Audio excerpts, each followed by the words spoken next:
예, 오늘 저희들이 느헤미야 리더십 네 번째 살펴보겠습니다. 느헤미야서 전체를 저는 느헤미야 리더십 차원에서 살펴보고 싶은 마음으로 이 말씀을 계속 살펴보고 있습니다. 오늘 네 번째요. 제가 제목을 보고의 통로로 사용된 리더십이다.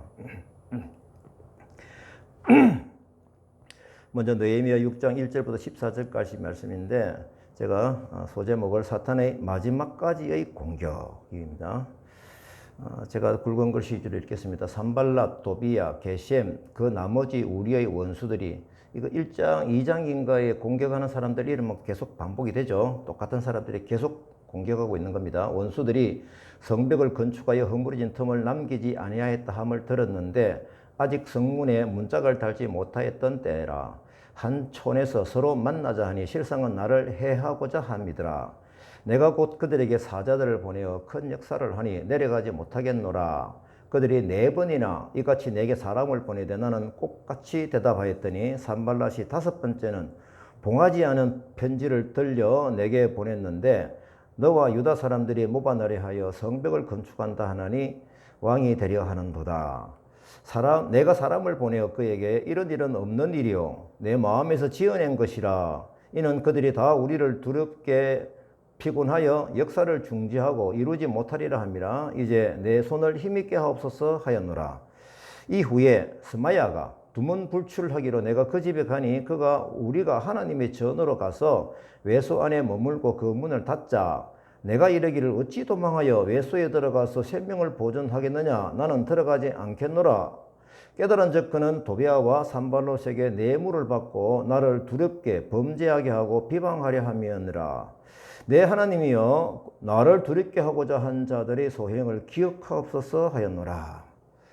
지금 계속해서 느헤미야를 통해서 이어지는 영적 리더십 살펴보고 있는데 오늘 말씀을 보면 어느 정도 알고 있었던 느헤미야의 리더십 이제 제가 자세히 살펴보면서 말씀을 준비하면서 참 큰 매력을 느끼고 있다라는 것을 고백합니다. 제가 이 리더십을 정말 따라가야 될 리더십이다라는 그 마음이 커졌습니다.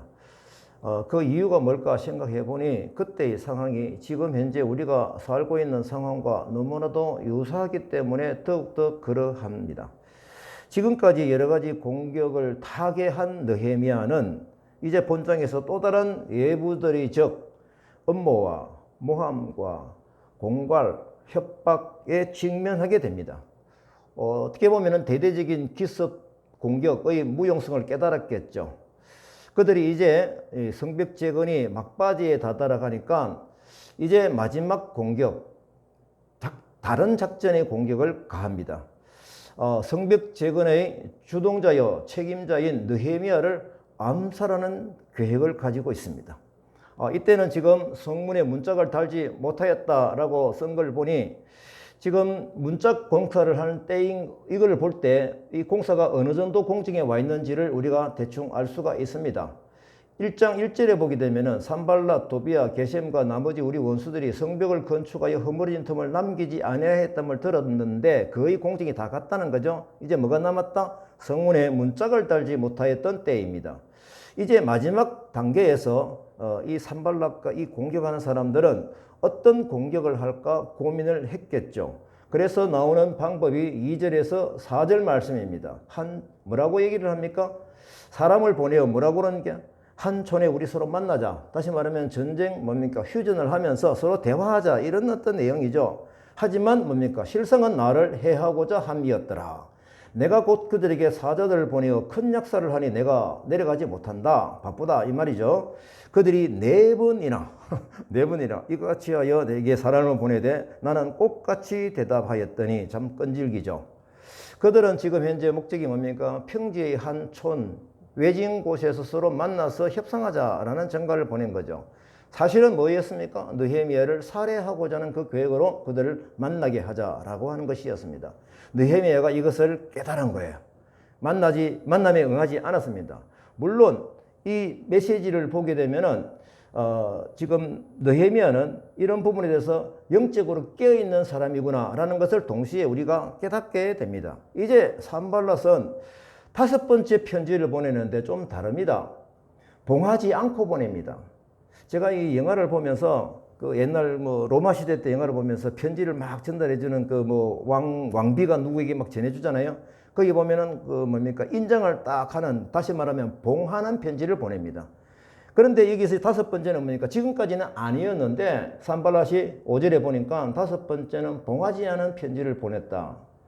이 내용이 뭘까요? 안에 내용을 보니까 나중에 보니까 너와 유다 사람들이 모반하려 하여 성벽을 건축한다. 네가 왕이 되려 하는구나 라는 이런 내용이 들어있는 것입니다. 그러면은 봉하지 않았다라고 하는 것은 무슨 뜻일까? 전달해 오는 과정 중에서 이 내용이 백성들에게 노출이 된다라는 겁니다. 결국은 그것을 노린 거죠. 백성들이 이 정보를 듣고 웅성거리게 해서 이제 느헤미야에게 느헤미야 좀 나가서 협상을 해라 라는 어떤 그 백성들의 뭡니까 이 의견을 창출해내기 위해서 이렇게 봉하지 않고 보냈던 것입니다. 백성들을 놀라게 하고 또 느헤미야를 어떻게 보면은 골목에까지 이게 뭡니까 따라가서 집중적으로 우리 쪽으로 오게 하는 그런 어떤 긴장감 속에 있다라고 하는 것입니다. 이렇게 볼 때 이제 지금 그들의 공격은 살펴보게 되면 지금까지 공개적으로 공격을 했는데 이게 안 먹히니까 이제 이 방법을 쓴 거죠. 그런데 이 내용은 이 허위보고죠. 이 허위보고는 사실 이전에 처음에 사용했던 거거든요. 누구에게 보냈나요? 페르시아 왕실에 이걸 보내가지고 좌절된 적이 있었죠. 이제 백성들에게 이 가짜 뉴스를 퍼뜨린 겁니다. 요즘도 참 가짜 뉴스가 많다는데, 자, 이때도 가짜 뉴스가 있었습니다. 이제 느헤미야의 대응을 봅니다. 8절 9절이네요. 내가 사람을 보내가지고 그에게 이런 일은 없는 일이다. 너 마음에서 지어낸 것이다. 이는 그들이 다 우리를 두렵게 피곤하여 역사를 중지하고 이루지 못하게 한다. 이제 내 손을 힘있게 하옵소서 하였노라. 이제 이거는 느헤미야의 기도이죠. 산발랏이 이게 헛소문을 백성에게 퍼뜨리는 목적을 알고 있죠. 어떻게 합니까? 그들을 두렵게 하고 피곤하게 하는 것이죠. 이 목적은 뭡니까? 아까 말씀드린 대로 예레미야를 협상의 자리에 나오게 해서 죽이는 것이 목적이죠. 결국은 뭡니까? 마지막까지도 이 성벽 공사를 중지시키고자 하는 그들의 계획이 진행이 되고 있다라고 하는 것입니다. 제가 어떤 전원책 씨 얘기를 들어보니까 모함하는 한 줄의 거짓 정보를 회복시키려고 그러면 A4지 20장이 필요하다는 철학자가 얘기한 것을 얘기합니다. 이름은 저 기억이 안 나는데 엄청난 시간이 필요하다라고 하는 것입니다. 무슨 뜻이냐면은 그 잘못된 정보는 진위와 상관없이 그 영향력이 있다라는 겁니다. 산발랏은 이 느헤미야를 해유와 협박함으로써 몰아붙이고 있는 이런 모습입니다. 이것은 느헤미야에게는 사실은 큰 장벽의 요소임에 틀림이 없는 겁니다. 그러면 어떻게 해야 하나요? 느헤미야는 기도하죠. 9절 하에 보면은 하나님 이제 내 손을 힘있게 하옵소서, 이 기도죠. 이스라엘 백성들은 산발랏 일당의 집요한 심리전에 느헤미야는 어떻게 합니까? 수시로 하나님께 기도하고 있습니다. 왜 그럴까요? 전쟁의 지휘관, 왕은 누구시다? 하나님이라는 인식을 분명히 가지고 있기 때문에 그렇습니다. 하나님께 담대한 마음을 주실 것을 소원하며 기도하고 있습니다. 이제 12에서 14절 말씀 새로운 상황을 봅니다. 10절 보니까 이후에 라고 하는 걸 보니까 이런 상황이 이제 먹혀 들어가지 않고 그 다음 또 다른 부분이 있다라고 합니다. 스마야가 두문불출하기로 내가 그 집에 가니 그가 그들이 너를 죽이러 올 거니까 우리가 하나님의 전으로 가서 외소 안에 머물고 그 문을 닫자. 이 조그만 좀 이게 뭡니까? 좀 조용한 집에 들어가자 이 말이 장소에. 내가 이러기를 어찌 도망하여, 이제 느헤미야가 하는 얘기입니다. 어찌 도망할 거냐? 외소에 들어가서 생명을 보존하겠느냐? 나는 들어가지 않겠노라. 깨달은 저 알고 보니까 그는 도비야와 산발랏에게 뇌물을 받고 이 연을 하는 거다. 나를 두렵게 하고 범죄케 하는 목적으로, 비방하는 목적으로 하고 있는 것이다. 그래서 기도합니다. 14절 내 하나님이여 나를 두렵게 하고자 하는 자들의 소행을 기억하옵소서 하였노라. 좀 색다른 공격이죠. 지금 현재 이 공격은 완전히 다른 겁니다. 왜냐하면 예언을 하는 스마야가 누굽니까? 우리 하나님이 지도자잖아요. 그 사람에게 뇌물을 줘가지고 지금 느헤미야를 몰아붙이는 것이죠. 살펴 보니까 감금되어 있는 것처럼 꼼짝하지 않았다라고 하는 걸 보니까 느헤미야가 이제 찾아가거든요. 제가 이런 상황을 볼 때 이제 제가 주소도 찾아보니까 이 스마야가 지금 예를 들어서 주중회의든 뭐 이렇게 이틀에 한 번씩이든 회의를 하러 오는 사람인데 안 온다 이거죠. 안 오니까 표가 나잖아요. 그 스마야는 이걸 노린 거다 이거죠. 그러면 느헤미야가 나에게 오겠지. 예언자니까. 그래서 이 느헤미야는 스마야를 찾아간 것입니다. 이 음모가 뭐냐라고 하면은 이스라엘의 예언자가 적군의 뇌물을 먹고 예레미야를 죽이고자 하는 일에 동참하고 있는 것입니다. 충격적인 상황이죠. 스마야는 찾아온 느헤미야에게 그들이 너희를 죽이러 올 것이니까 우리가 하나님이 전으로 가서 그 조용한 장소에 우리가 머물어서 뭡니까? 문을 열쇠를 잠그고 닫자 이거죠. 그 음모는 음흉한 함정이 들어있는 것이었습니다.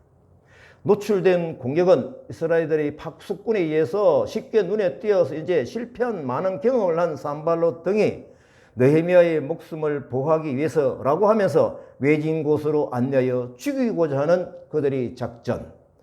이 작전 안에 예언자 스마야가 뇌물을 먹고 스파이처럼 속이고 있는 것입니다. 느헤미야에게는 어떻게 보면 대단한 두려움이 엄습해지겠죠. 산발랏 일당의 또 다른 업무가 또 진행이 됩니다. 정말 사탄의 공격은 끝이 없습니다. 이 음모에 뇌물을 먹은 예언자가 가담했다라고 하는 것 정말 충격이죠. 이 느헤미야는 11절에서 두 가지 이유를 들어서 성전으로 피신하는 것을 거절을 합니다. 11절에 뭡니까? 내가 어찌 도망해서 나 혼자 살겠느냐라는 것이었고요. 그래서 또 나를 보고 이제 공격 앞으로 해야 되는 리더가 돼야 되는데 어떻게 내 생명을 보존하여 내 혼자 들어가겠느냐라는 심정으로 거절을 한 것이죠. 적들이 공격에 앞장서서 극복해야 되는 지도자의 위치에 있는 것을 자기는 분명히 알았던 것입니다. 이런 단호한 대응은 우리가 큰 도전을 받게 됩니다. 나중에 알고 보니 이것이 보니까 스마야의 음모인 것을 알게 되었죠. 바로 한 것 아니에요. 우리나라 예언자니까요. 그래 보니까 12절에 깨달은 저 살펴보니까 그는 도비아와 산발롯에게 뇌물을 받고 이런 예언을 했다. 사실 산발랏이 느헤미야를 암살하리라는 경고는 느헤미야에게 두려움을 주기에 넉넉했을 것입니다. 그래서 느헤미야는 항상 어떻습니까? 즉각적인 액션은 뭡니까? 기도입니다. 14절 봅니다. 내 하나님이여 나를 두렵게 하고자 하는 자들의 소행을 기억하옵소서 하였노라. 이러한 기도는 느헤미야가 얼마나 신앙적인 인물이었는가를 잘 보여줍니다. 그는 하나님을 전적으로 신뢰하는 겸손한 마음을 가진 지도자입니다. 느헤미야를 암살하는 계획에 앞장서 있는 뇌물을 먹은 영적 지도자를 바라보면서 저는 성경상에서 많은 곳에 영적인 지도자가 먼저 타락한 모습을 기억을 하고 있습니다. 제가 이것을 정리를 하지 않겠습니다. 사사시대에서도 그랬죠. 그런데 제가 이것을 왜 좀 말씀을 드리느냐 하면은 이 시대에도 돈의 힘에 휘둘리는 영적 지도자가 있더라고요. 있습니다. 조심을 해야 되죠. 제가 이런 사례를 참 들까 말까 생각을 하다가 제가 드러내기니까 하나 해보겠습니다. 교회 목회자 자녀들은 대학교 학비를 영수증대로 지출을 합니다. 고맙죠. 고마워해야 하죠. 그런데 영수증대로 학비를 지출을 했습니다. 나중에 알고 보니까 그 목사의 아들은 50% 장학금을 받아가지고 장학금이 50% 빠진 상태에서 영수증은 숨기고 일반적인 다른 영수증을 내가지고 100% 돈을 다 받아간 것이었습니다. 무슨 뜻입니까? 자녀가 교회의 도움을 받아서 학비를 받아서는 감사가 없는 것이죠. 당연한 것으로 아는 것이죠. 그리고 속이는 것이었습니다. 이런 지도자는 따라갈 수가 없죠. 반대로 어느 집회에 가서 그곳에 사례비를 받아 하면은 이것을 자기 혼자 쓰지 아니하고 자기가 쓰지 아니하고 교회 재정에 입금시키는 목사님을 보았습니다. 저는 그때 이것을 볼 때 당연하다 생각을 했습니다. 그런데 이런 사례를 보기가 참 힘들었습니다. 제가 평신도로 섬기고 있을 때 여러 가지 상황의 지도자를 많이 보고 많이 생각을 했습니다. 그런데 요즘 제가 사례비를 받아오는 거예요. 가서 보니까 사례비를 줘요. 이때 하나님이 제가 그때 생각했던 그런 마음을 지켜보고 계시는 하나님이 계십니다. 또 지켜보는 사람이 있습니다. 다카의 재정부장이면서 안에 유군사가 지켜보고 있습니다. 제가 지난번에 서울에 갔잖아요. 사례비를 제가 차비만 달라고 그랬어요. 차비라고 하면 줘요. 보니까 50만 원이 들어있어요. 그래서 제가 오다가 목사님에게 다시 40만 원을 송금을 했습니다. 제보고 반칙이래요. 목사님이 반칙했습니다. 차비만 준다 해놓고 왜 많이 줍니까? 10만 원이 차비입니다.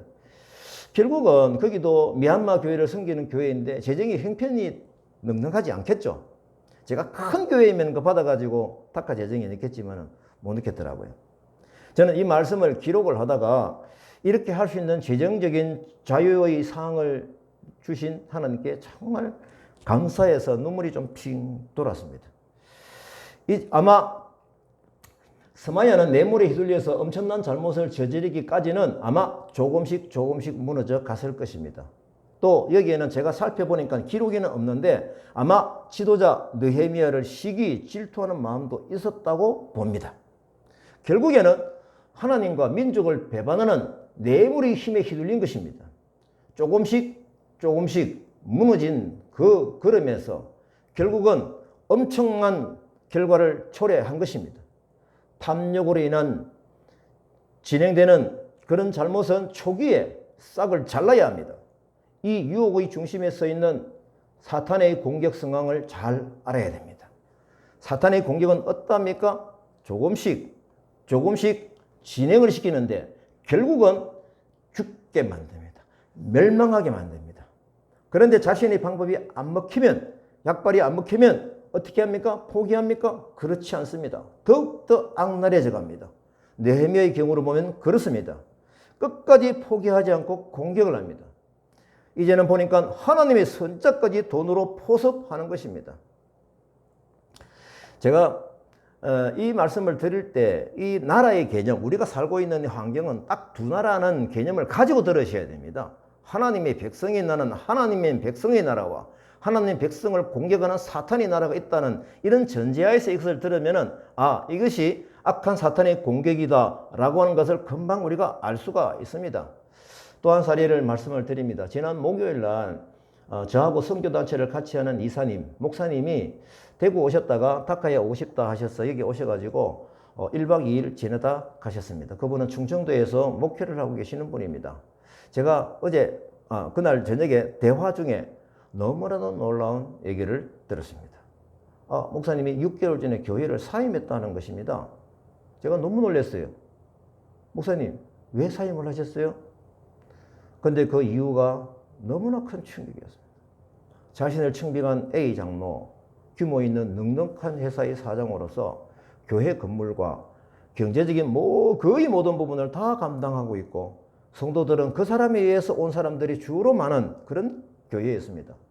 그런데 이분이 알고 보니까 다단계로 높은 이자를 주면서 자금을 끌어들이고 높은 이자의 맛을 들이게 한 다음 더 많은 돈을 투자하게 만들다가 어느 정도 되면은 코인을 사게 해서 결국은 자기가 이렇게도 돈을 벌고 저렇게도 돈을 벌고 결국엔 이것이 언젠가는 터지게 되면은 돈을 투자한 사람은 깡통을 차게 되는 그런 구조로 가고 있는 중심에 이 장로가 들어있다는 겁니다. 장로 부부가 들어있다는 겁니다.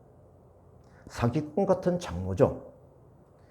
피해자가 고소를 합니다. 그런데 머리가 너무 좋아가지고 법적으로는 안 걸리게 교하게 해놨답니다. 돈을 투자하기에는 다단계 회원을 섭외하는 과정에서 더욱더 놀라운 것은 섭외하는 과정에서 자기가 교회 장로다는 것.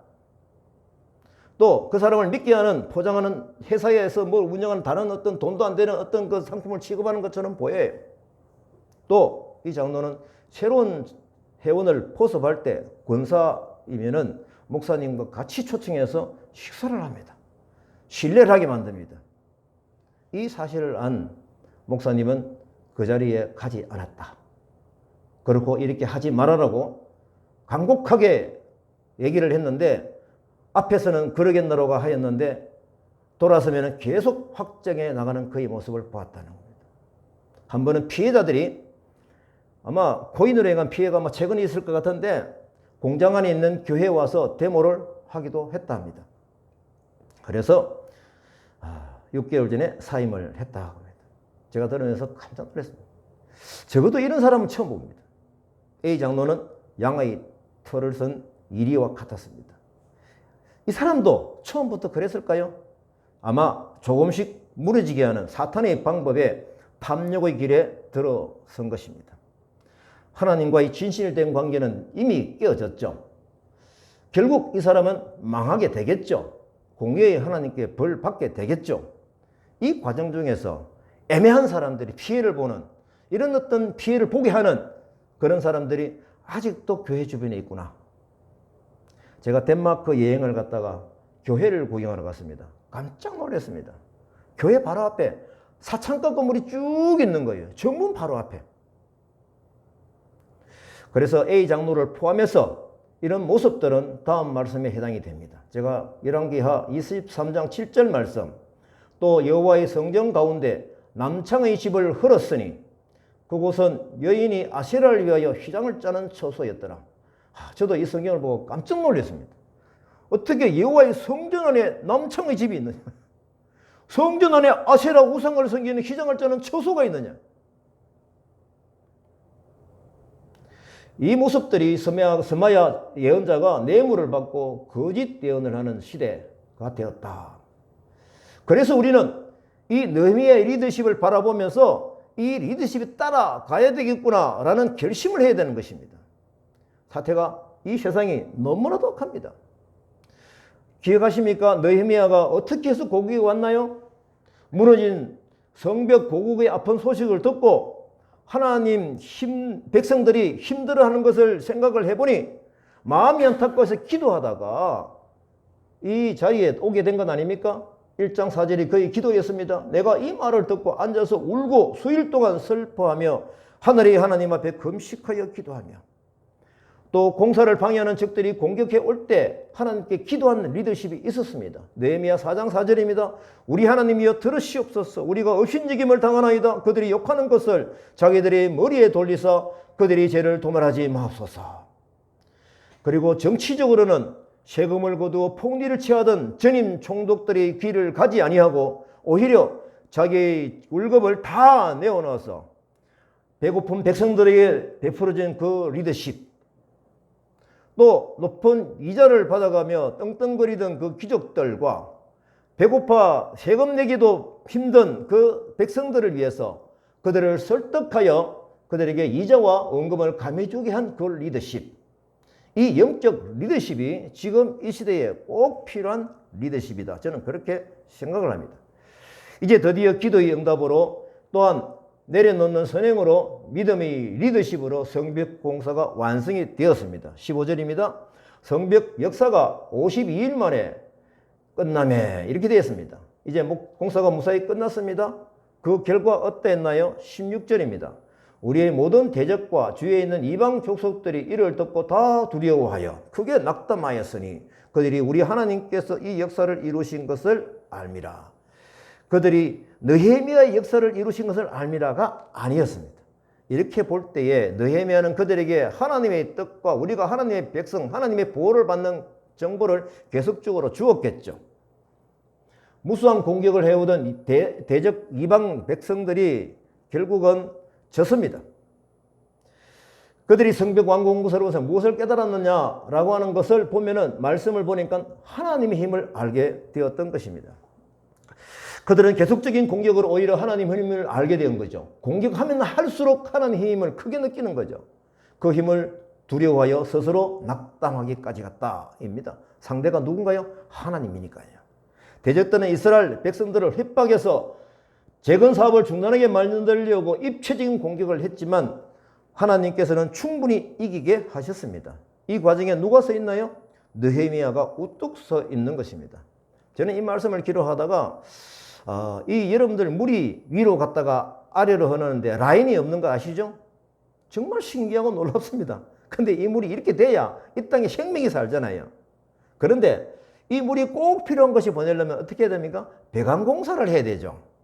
느헤미야는 제가 보니까 하나님의 능력을 흐르게 하는 바로 배관 역할을 하는 리더였다라는 것을 깨닫습니다.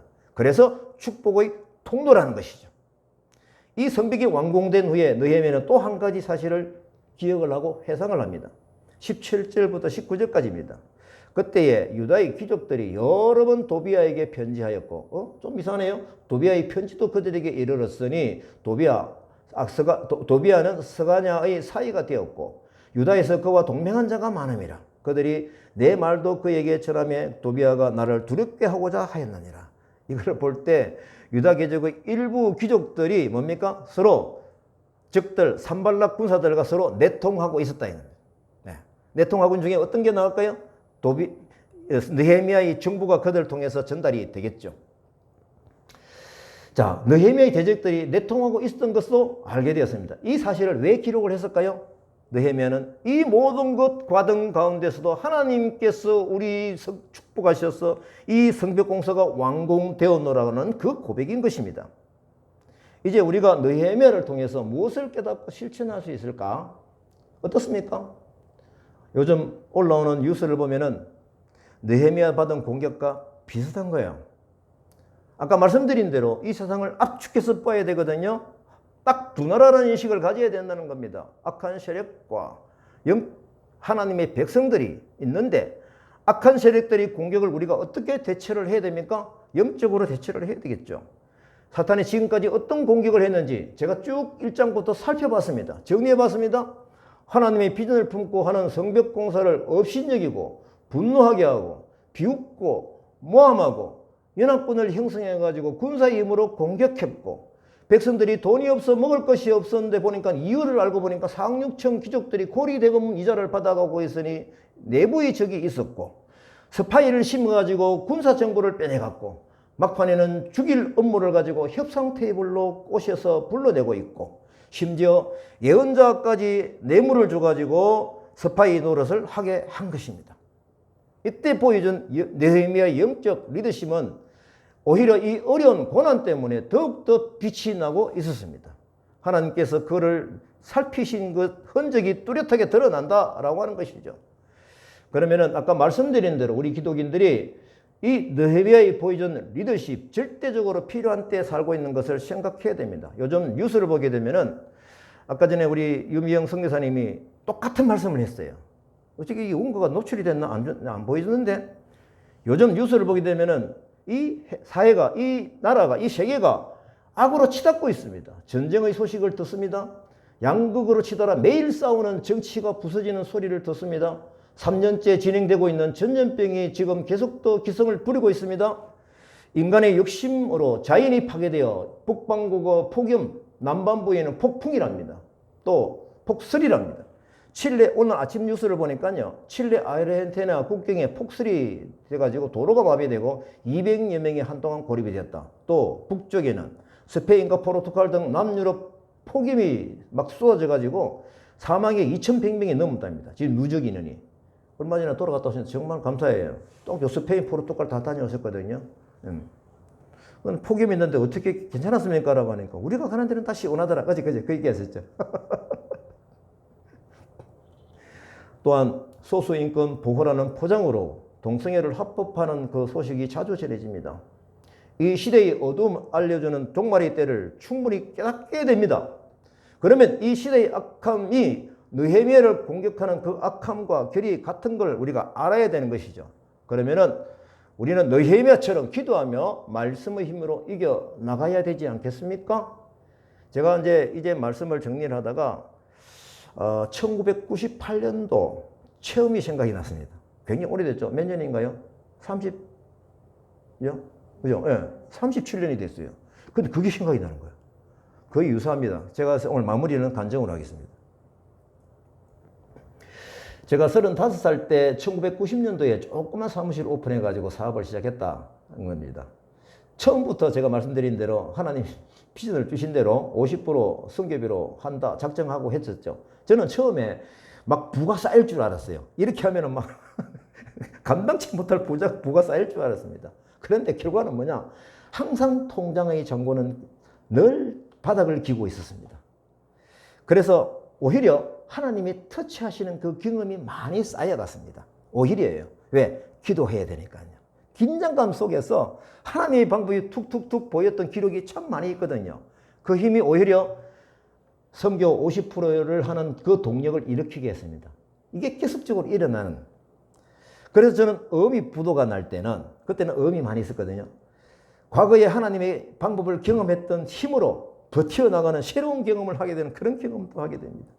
그러면서 이겨나가는 또 내성이 또 키워지기도 하고, 제가 이런 간증을 제가 하나 기억이 나서 마무리를 하도록 하겠습니다.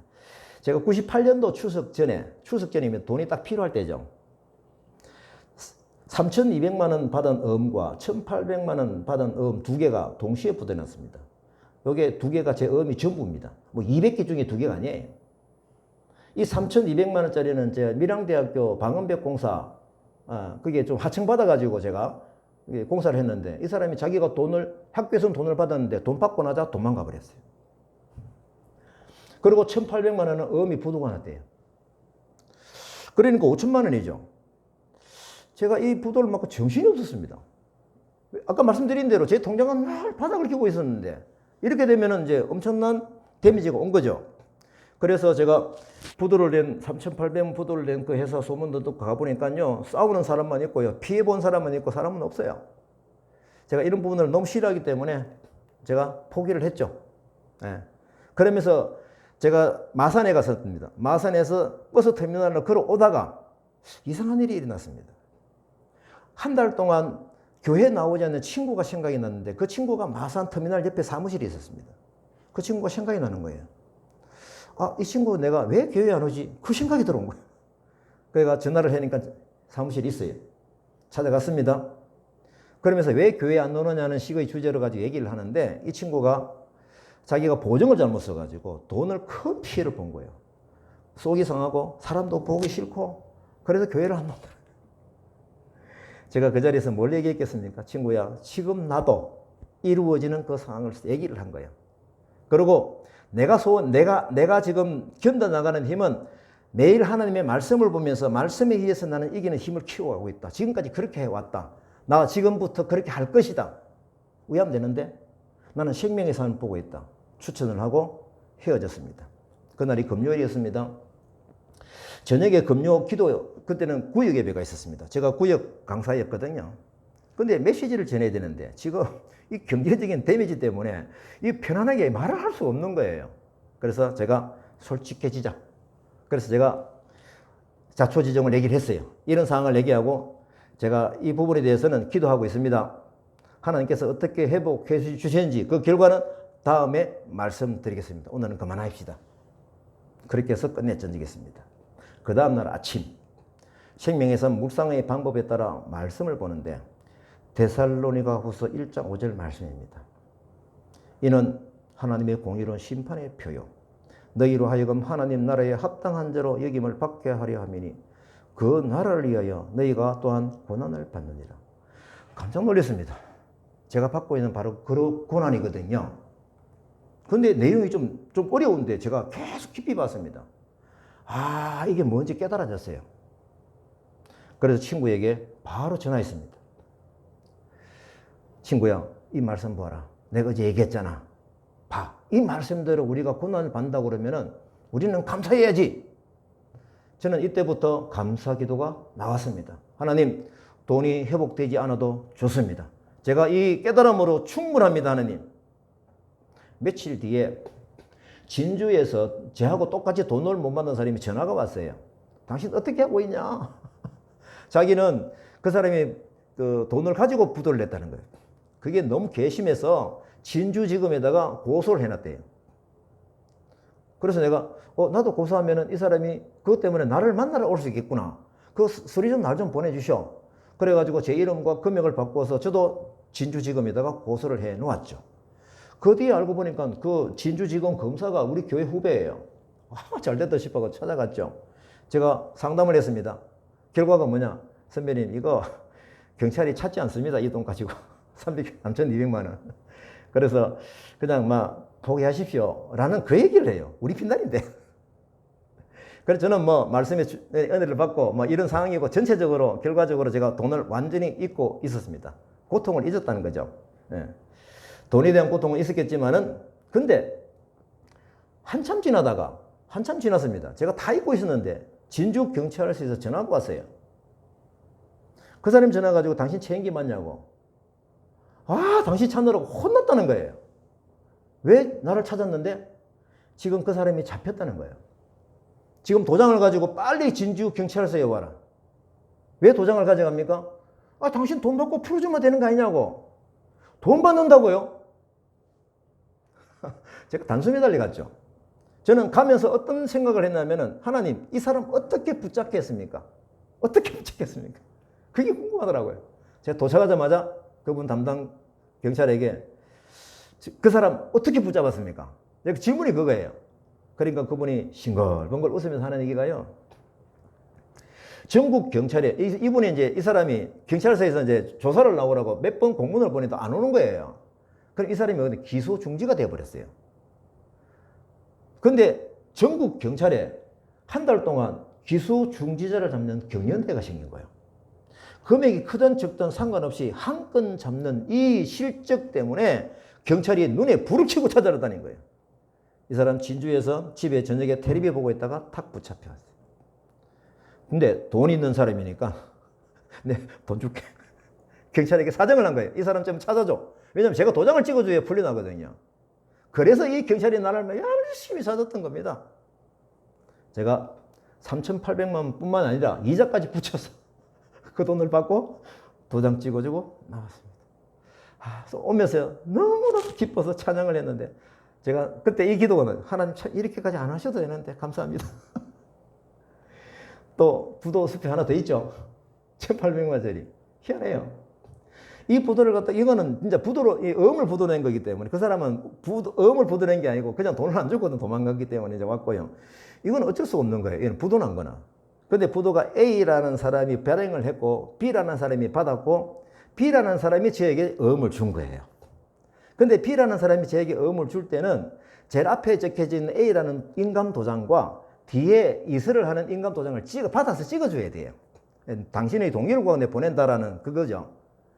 근데 어쨌든 가만히 어음을 보니까요, 앞에 A라는 사람의 도장 앞에하고 뒤에가 다른 거예요.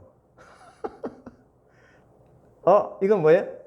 이 사람이 그 사람의 동의를 안 구하고 자기가 도장을 파서 찍은 거예요. 귀찮으니까. 이거는 민사가 아니고 형사가 되어버립니다. 이 사실을 제가 B에다가 얘기를 했죠. B가 겁이 나서 1,800만 원 고스란히 저에게 송금해 주었습니다.